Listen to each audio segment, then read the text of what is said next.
Welcome to the HMO Property Show. By investors, for investors.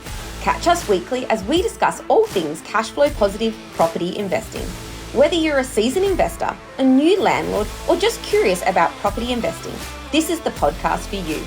Sponsored by the Co-Living Collective, your trusted partner in creating vibrant and sustainable shared living experiences. Visit us at colivingcollective.com.au to learn more. Welcome back to the HMO Property Show and another episode of Quote Vault. This is one of my favourite quotes of all time. Take control of your day so your day does not control you. Here we go.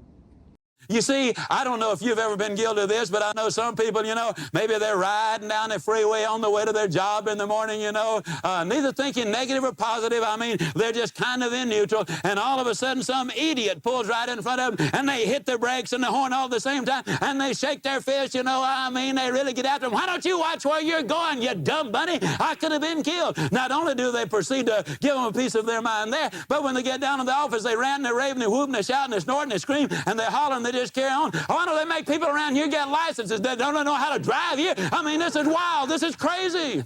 Hour, 2 hours, 3 hours, they still talking about the dodo that pulled in front of them.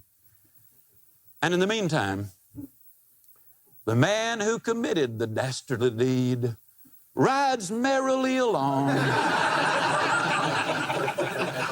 completely unaware of the fact that you even exist. But he is in complete control of your life, telling you how to think and how to act and how to feel, affecting your attitude with your fellow employees and affecting your productivity tremendously. And you see, folks, that's just not a good idea. That's one of the reasons we're going to get into a formula here in a few minutes about what you can do to build an attitude formula or foundation so solidly that when somebody does rain on your parade, when things don't go exactly like you want them to go, your attitude is still going to be good. Now, we've got lots to overcome because, this started a long time ago. It really started in the Garden of Eden. You remember the scene? God had given Adam and Eve, absolutely everything, paradise. He said, now you can have it all except there's one tree that has some fruit on it. You can't eat it. Well, you know the story. They ate the fruit. Then the Lord came walking in the garden that evening, and as I said earlier, this conversation is not going to be verbatim. But the Lord came walking in the garden, and he said, Adam, where are you? Over here, Lord. Adam, did you eat that fruit? Simple question. He doesn't want a theological answer, just wants yes or no. But you know what Adam said? He said, Lord, let me tell you about that woman.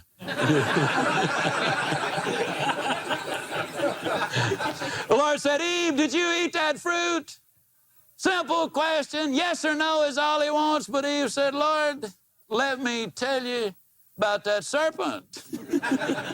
And of course, the serpent didn't have a leg to stand on.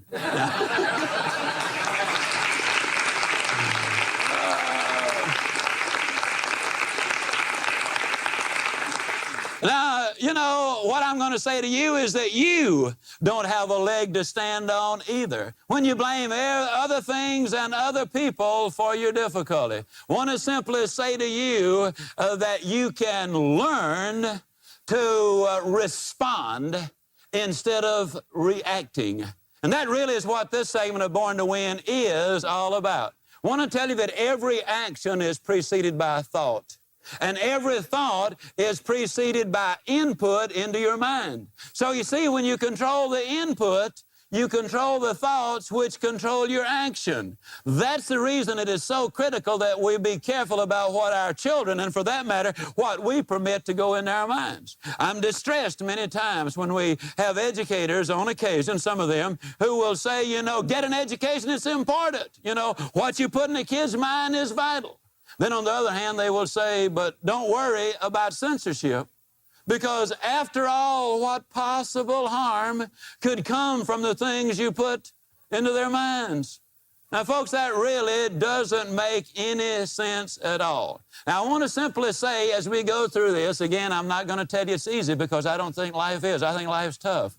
Oh, but it's so much fun. It's so exciting. It's so rewarding. And you can prepare in advance for the difficulties you're going to encounter. You see, you lay aside money for the rainy day. You can build up an attitude reserve for those rainy days, which happens in many of our lives. You prepare in advance. I happen to be a fan of the fight ring. I've studied the life story of all the heavyweight champions from John L. Sullivan up through Joe Louis. I lost a little interest at that point, but Gene Tunney was one of my favorites. Gene Tunney was a scientific boxer. When he was scheduled to meet Jack Dempsey for the title, most people didn't think he had a chance. But Gene Tunney prepared for the fight by running backwards. Now, does that mean that he was afraid of Dempsey? No. It simply meant that he knew when he got in the ring with Dempsey, he might well get clobbered, and when Dempsey hit you, you were hurt. And so he conditioned himself in sparring sessions and in training sessions and jogging, go backwards, backward, backwards, and when he was hit, then he would automatically do that. Well, you remember the famous long count. When he was knocked down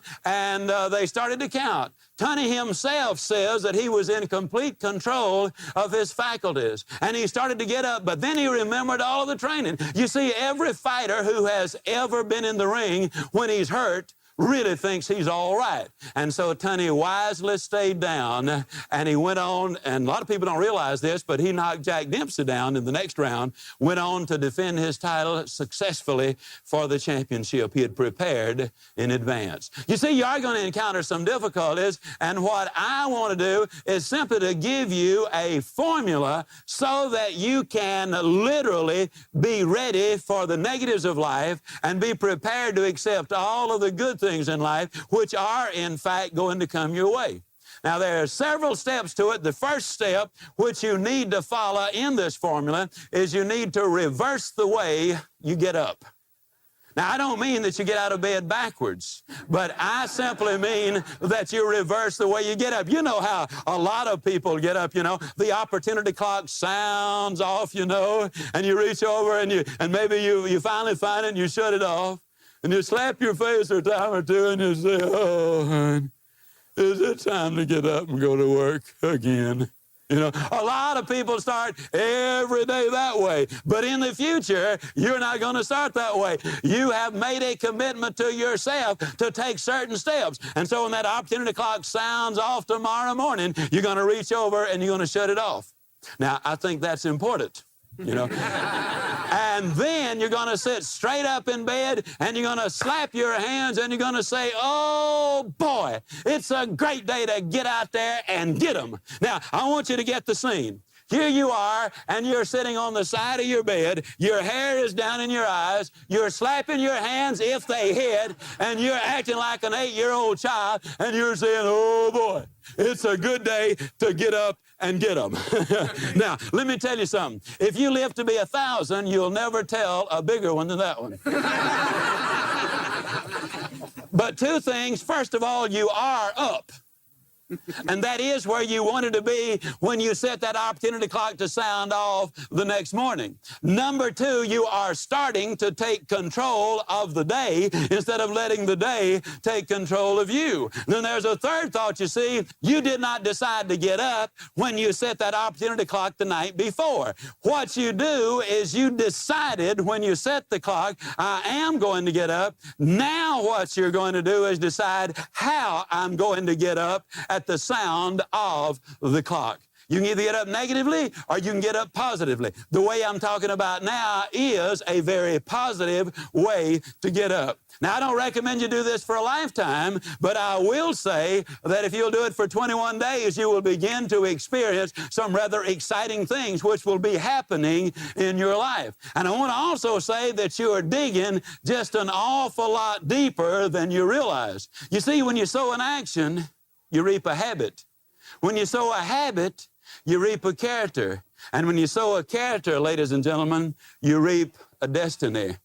William James, the father of American psychology, long ago said that if you really want a change in your life, you got to do it flamboyantly and you got to do it immediately. And this idea of getting up in the morning is the greatest procrastination killer you have ever seen. But the exciting thing is, if you understand anything at all about human nature and about habits, is this: every destructive habit known to man, regardless of what that habit might be, whether it's obesity, profanity, promiscuity, alcoholism, drugs, or whatever. If the habit is a destructive one, it starts very slowly and very gradually, and before you realize you've got the habit has got you. My good friend Dr. Forrest Tennant at UCLA, who in my mind is the #1 drug authority in this country, for example, has said that when we solve the smoking problem, we will eliminate the drug problem. And he says that because, you see, 95+% of the kids who smoke pot started with cigarettes. And 99% of those people who go into heroin and into cocaine smoked pot along the way. So he says that if you eliminate the cigarettes, you eliminate the drug problem. Well, what I'm talking about there is a very similar thing. Your destructive habits start slowly, but your good habits are the opposite. If it's a good habit, you got to grab onto it and hang on to it for dear life. Whether it's tithing or being nice to people or getting up in the morning, if you had the other habit ingrained otherwise, you need to grab it, and you need to grab it very firmly and vigorously. Now, let me also say that if you've got a full-length mirror in front of you, then this one has a double benefit, because there you are looking in the mirror at such a ridiculous sight as you'll ever see. And you can't look in that mirror at yourself with your hair all down in your eyes, acting like an 8-year-old, and keep a straight face to save your life. Now, if you're married, you and your mate both do it. Now you've got a double comedy in living color. And I'll tell you, it really will do some things for you. So as you look at this idea of getting started that way, when you go in for breakfast of that morning, then what you need to do, regardless of what the mate might have prepared for you, you need to smile and simply say, "Honey, do you mean to tell me that we had bacon and eggs and grits for breakfast this morning? That's what I was hoping you would have." Even if you've had that breakfast for 287 consecutive days, then you need to do that. Yes, when you sow that action, you begin to do an awful lot of things. You put the good stuff in, as Diane Morgan sang earlier, and you get the good stuff out. They have a team. Take control of your day so your day does not take control of you. Join us again next time on the HMO Property Show. And remember, every master was once a disaster. Every winner was once a beginner. Thanks for watching. Make sure you tune in the same time next week so you can stay up to date with all cash flow positive property updates.